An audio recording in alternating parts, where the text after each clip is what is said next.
Hey, what's going on guys, Phil here. Just want to kind of do a pre-intro to the video really quick, basically stating that this is the first video that I've made, since coming back, getting through the move, everything like that. While editing it, it's a little bit, it's a little bit slower than some of the content we released before, and I'm not sure exactly the word that I would use to describe it, but it feels a little bit, a little bit rambly, a little bit dry. I still think that there's a lot of good information stored within it, and it's definitely a good, just way to get back into content creation for me and editing and stuff like that. So I'm still going to release it. If you find anything useful in the video, then, gladly let me know.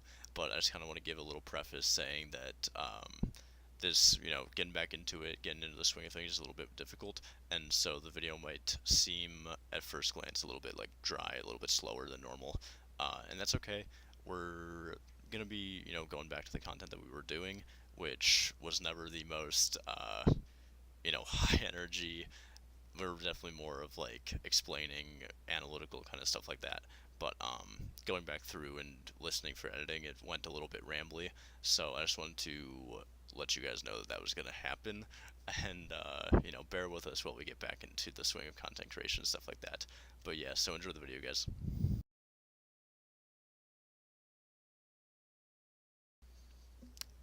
Hey, what's going on, guys? Phil here. So it is 12:15 in the morning of February 1st, and the season for Hearthstone just reset. That was a lot louder than I expected it to be. But essentially, I decided that I was gonna open this up. I haven't made a video in quite a while, so I wanted to do kind of like an intro back into getting into it, sort of thing. So there's been a couple changes since you've probably last seen the channel. First of all, as you can see in the back, we're in a new house, so that's cool. Finally got the move all situated. Second thing second, it's a new month, so it's been a little bit since we did videos, but that's cool. But we're looking to get back on the train pretty soon. So this past season, January, I hit Legend. I think I ended up in like low 3000s or low 2000s, high 3000s. I think I started when I first hit Legend at like 2170. It took me a long time this month though, because we had the move and getting situated, trying to work out the logistics of, kind of changing your life around.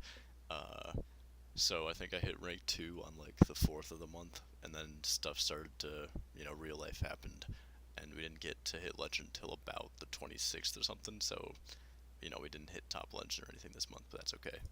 Um, with this video though, I kind of want to do just a, like, hey, we're back kind of video, and also I want to discuss some of the decks which I used throughout this past month that up until the upcoming balance change are still going to be quite powerful. So I have a couple decks to showcase which I used during my Legend climb, or while I was at Legend this month. And most of this is very recent. So again, I hit Legend on like the 26th or something. It's now February 1st. That's a 5-day span. So all this is pretty new. So it's still up to date, and then this will all be useful up until the balance patch, which I don't think they've released a date for yet, but I'm going to plan on making a video about the balance patch too, because just like we did with the last balance patch, there's some things to discuss there, because I don't think there's ever been a perfect balance patch in Hearthstone's history. But yeah, so thing I wanted to do was just go through some decks. We'll start with some of the more viable ones for climbing this month. This is the mid-range hunter list, which I used to hit Legend in the first place. I used this exact list back in December as well, and actually I haven't used the Twitter, but we have a Twitter, so if you want, you can go and follow that, I guess. One of the only tweets is about how I used this deck to hit Legend that December season. So this list is really good. probably should know off the top of my head, but I don't. I think I made a video on this deck. If I didn't, I planned on it, so going back, I will double check whether I've done that or not, and if I haven't, then we'll be making a video about this deck, because it's kind of the flavor of the month right now. It's had a bit of variation since I've last played it. This is one of the earlier versions of the list, but I think it's fairly powerful. So if that doesn't exist, then that will exist. If that does exist, I'll link it in the description below. But Midrange Hunter, Secret Hunter, and Spell Hunter are basically the top 3 decks of the meta right now. So this was the one that I found the most interesting to play. Basically, it boiled down to the fact that it used Master's Call, which is a new expansion card, and both of the other Hunter archetypes don't use that many new cards. So yeah, this was cool. Um, some stuff has started to get phased out, so like Timberwolves were phasing out. Dire Frenzy's becoming 2 of. Unleash the Hounds is essentially cut from the list. Halazi was never actually in the list, but I thought it was good and kind of fun, so I threw it in there. Um, so yeah, a little bit of variation on this, but Midrange Hunter is very, very strong in the meta right now. As far as other actually competitive decks, this is the current iteration of Holy Wrath Paladin. I think that this was popularized by Tice. Not positive, but I'm pretty sure this was popularized by Tice. And essentially, it gives you the best of both worlds when it comes to Paladin OTKs, because you have access to both the Shrivala Holy Wrath OTK to deal 25 after you shuffle it back into the Baleful Banker.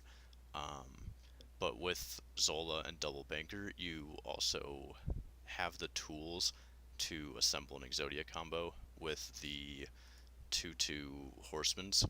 So it's a little bit slower than the traditional Exodia, since you're bouncing them into your deck and not into your hand, but it's mostly there as a backup plan in case you're against something where the Shrivala combo won't OTK. So essentially in the Warrior matchup, or if somehow, you have to use your Shrivalas as removal tools when you didn't have access to Balefuls or Zolas to, keep the Holy Wrath combo intact, it gives you a nice kind of secondary game plan. So this is aside from Hunter, I would say this is the strongest deck in the meta right now. It's kind of warping a lot of stuff right now, because in the current meta, you have to have a way to both deal with Hunter Spellstones, Zul'jin coming back, infinite value with Build a Beasts, and also you have to be faster than the Paladin combo decks, which are currently around. And that's pretty hard, it turns out. But this is one of the, very, top of the meta S tier decks right now, so I thought I'd give that a shot. I'm not particularly good at the deck, and that's okay. So in all honesty, there probably won't be much content on this deck, but that's pretty fine, because in the next balance patch it gets hit pretty hard. So I don't expect this to stick around in its current form due to the upcoming nerfs. Aside from that, the last really competitive deck is this one. So I'm not positive who made this exact list. I think I saw this list just on the competitive Hearthstone Reddit, so if you want to go check that out, it's /r/competitivehs. This is a newer take on what I think was Zelay's Discard Warlock. Back in November time, there was a Discard Warlock by Zelay that was very popular. It got him to like top 15 legend or something insane. It was really, really strong. We made 2 videos about that actually. So if you want to go back and look at an older iteration, you can do that on the channel. But this was more of a newer take, using the Solarium, which was a card that was not in the original list, and it has a lot of the same game plan as something like Cube Warlock, except it has a lot of room to go faster, since with the addition of Soul Wardens, you can actually just play Doom Guards on 5, and it turns out that if you're playing a 5-mana 5/7 charge, that kind of loses its downside because you get it back eventually with the Soul Warden. So like obviously there's still a discard, which can be important, but you get that resource generation back later, so kind of evens out. a 5 mana 5/7 charge every turn or every game on turn 5 is really really hard to beat, especially when you combo that with stuff like Scold Minari, Void Lord, Blood Reaver Gul'dan, and then just lots of the strong Warlock tools like Hellfire Defile. You have a lot of game versus any sort of aggressive or minion based deck simply because of your clears, and then you're able to put on a lot of pressure with Doom Guards, Void Lords, Blood River Gul'dan, Mountain Giants. So this is a deck which, if you're looking for something a little bit different, this is definitely not like a very meta deck. I've seen zero mirror matches. I've never played against this deck on ladder, but from rank 2 to legend this past month, January, this is what I used. So yeah, very strong deck. And then if we get into some of the more like meme tier stuff, I tried out Death Rattle Hunter, but with the Emrys package. Turns out Emrys not super good anymore. Um, Also, that list was just purely awful. Um, this is a Dragon Warrior from Gara. This was one of the lists. He just played a ton of different Dragon Warriors in the past couple days, past couple weeks really. But so this was one of the lists. I felt this one was fairly weak. Um, Having Elise in here is kind of cool as a late game engine, but what I like over that is this version, which was also Gar's version, which is a Malygos control warrior. So essentially, in the slot of Ysera for your big dragon to help activate your Crowd Roasters, your Ember Scales, and your Smolderhorn Lance. I couldn't figure out that name for the life of me. The 3-mana execute card. You run Malygos, and then if you're running Malygos, the reason to run that is because you get to run Whirlwind, which in the late game will become a 6 mana or a 6 damage AOE. Um, when going against things like Hunter and some minion based decks go a little bit late, I guess that's just how the game plays out. Sometimes games go later than they should. But especially against Hunter with Zul'jin refill, Malygos into Whirlwind will kill anything that they can spawn essentially. Off of Zul'jin, I don't believe there's any way to get a minion that has more than 4 health, so that's a full clear versus Zul'jin. It allows you to have this very, very slow controlling game plan, and then you can win fatigue because you actually have enough resources outside of them, build a beasting into lots of raptor hatchlings to avoid fatigue. You will eventually win the fatigue race because you have so many clears. Um, this compared to a typical control warrior, you have double brawl, so that's typical in both. Double super collider, typical in both. But you also gain access to Dragon Musk Scorcher, which can be an AoE. You gain access to the double reckless flurry that's in most control warrior lists as well. I forgot to mention that. So you have double reckless flurry, double brawl, double dragon maw. That's 6 clears, really 4, but 6 clears. And then with this light tech of Malygos, you get to run Malygos Whirlwind, which is another clear. And then since you're running Whirlwind anyway, running King Mosh in the late game is really good too, because it does essentially the same thing as your Malygos clear, but it can be a little bit more flexible, and it kind of gives you like a just another version of that to make your deck more consistent. So you go up from like 4 reliable board clears up to like 6, 7, 8, and that's really important against the decks that are really popular in the meta that can go infinite with like lots of generation of minions through Build a Beast, or lots of board swings with double Spellstone you have to deal with into a Zul'jin turn, especially that combined with like people are running Dire Frenzy, so they do like Springpaw, Dire Frenzy, get a bunch of 4/4s. Uh, Most decks don't have a way to deal with all that pressure, but Control Warrior with its, between 4 and 8 different clears definitely has enough to get to the late game. And then in the late game, you just win through typically like Elise or Zola. You get a pack, you get some more armor through the Emberscale Drakes, and the Crowd Roaster is actually like the MVP of this deck. So this deck functions because it has so much AoE and so many clears, but you lack single damage or single target removal because you're not running stuff like Execute. There's not much in your deck that really synergizes with Execute effects aside from like Dragon Moss Scorcher and the Whirlwinds. So that's why the Smolderhorn Lancer is a 1 of and you run 0 Executes. But in their place, since you're running the Dragon package with Malygos and stuff anyway, Crowd Roaster is huge. Crowd Roaster is a giant threat that helps you deal with some of those bigger threats, and then it also helps you set up for a kill turn with Alexstrasza. So you set them to 15 after you play a Crowd Roaster, you get to deal 7 instantly, and they're in a very difficult position.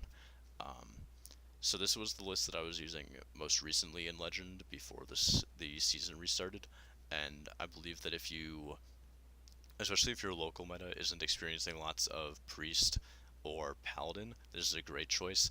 Against any kind of hunter, should be strongly favored. Against Priest, you're most likely going against Control Priest, or not Control Priest, Cloning Gallery Priest, and that matchup can be a little like 50-50. It depends on how well their Resurrects go and their Spellstones, because, it's Cloning Priest. You can always just lose at any point after turn 9, depending on how draw went out. But you have a lot of tools, especially being an Odd Warrior. You gain a lot of armor. You can actually sometimes outlive their burst. So it's very good if your local meta does not include Paladin. Paladin can be kind of difficult, just because they have double timeout and they're a really fast combo deck because of all their draw, so they can get there pretty quickly while you're still like trying to ramp up to your real threats. But yeah, so if you're not experiencing Paladin, if you're going into a tournament where you get a ban and you're planning on banning Paladin, this deck is crazy powerful. And then the last deck that I wanted to, oh well, the last two decks, I'll bring this one up as well. This was a modified version of Kibler's Frogvolve Shaman that he's been playing on stream. I'm not sure the exact change I made, but I changed something out to throw in another Gluttonous Ooze, simply because I was facing in my local meta a lot of Malygos Rogue. Malygos Rogue, Death Rattle Rogue is coming back for whatever reason. Um, it tries to do the same thing as many of the Paladin decks. It ramps up to this big combo and kills you in one turn, except it's just a lot slower, so I have no idea why that tried to come back into the meta at all. It has no favorable matchups that I could tell. It loses a hunter. It loses anything that tries to go and kill it too quickly, not that there's that much around, and especially against the Paladin OTKs, they have double timeout. So if they notice that like you're starting to ramp up your turns, you play a Necrium Blade and you have that charged up, and you're going for the Cobalt Illusionist turn, they can just stall you out. So I have no idea why that showed up, but I was facing that a lot, so I threw in two oozes. There's a lot of weapons going around, so two oozes isn't too bad. I just wish that I was aware of what the card I cut was. But this deck's pretty cool. I definitely recommend if you're looking for a Shaman deck. Shaman's kind of gutted right now in Standard, so if you're looking for something cool to play, I recommend this deck. And over on Brian Kibler's YouTube channel, there's tons of content about it. So, yeah, check that out if you want a Shaman deck. And then the last deck that I want to talk about is by no standard actually a good deck. But I was playing this in Dumpster Legend because I could, and it was really fun. This is my take on Florix Boomzuka. With the newest expansion, we got access to Revenge of the Wild, which is 2 mana summon your beast that died this turn, which works really well in conjunction with Florix Boomzuka. So you summon 3 minions from your deck, they attack enemy minions, so that's cool. Sometimes you get some trades, and then they get killed off instantly.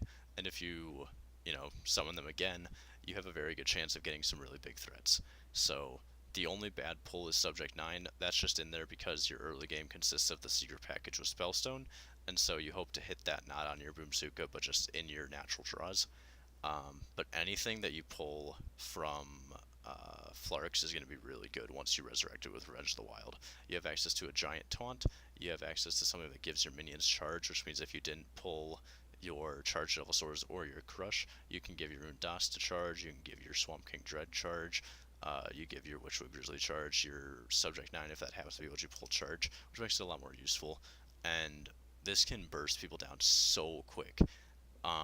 Unfortunately, it's very inconsistent, mostly due to the fact that your early game's good. You can sometimes win just because your hunter with spellstones and secrets, but if you start to get into that late game scenario, you're relying on a 2-card, very specific combo that comes out at 10 mana, which is just a little bit too late, it feels, in the current meta. If you're not winning with this 10 mana play, which sometimes you aren't, it depends on your pulls, it's very difficult to have that be like a consistent win condition. Along with that, it's two very specific spells, and there's no way to tutor out like a legendary spell. So if you just, hit Flarks in your bottom 10 cards, there's nothing you could do that game. You're essentially dead. But what I have learned from testing this deck is that Revenge of the Wild is actually a pretty sick card, because in Hunter Mirrors, you can go Spellstone, trade your Spellstone off, and then resummon your Spellstone for 2 mana, and that's crazy. Getting, you know, 10/10 plus of stats, 12/12 plus of stats from 2 mana is just godly.